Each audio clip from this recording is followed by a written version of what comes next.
అన్నా అంటే నేనున్నానంటాడు, అన్నా అంటే నేనున్నా అంటాడు, ఆపదలో ఉంటే ఆదుకుంటాడు.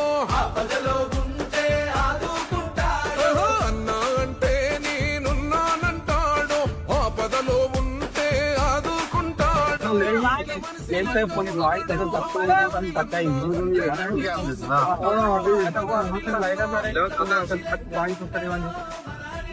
కొత్తగా తొందరలో పెన్షన్ కూడా మొదలు అవుతాయి కదా, అనుకుంటే ఫ్యూ మంత్స్ అది కూడా మొదలు పెట్టాలి. భువనగిరి పల్లెలన్నీ మెచ్చినవాడు, మన గడపలల్ల పండుగలా వచ్చినవాడు, మన గడపలల్ల పండగలా వచ్చినవాడు, పదవున్నా లేకున్నా సేవ చేసిన ప్రజల పక్షమంటూ మన ముందు నిలిసెనా, ప్రజల పక్షముంటూ మన ముందు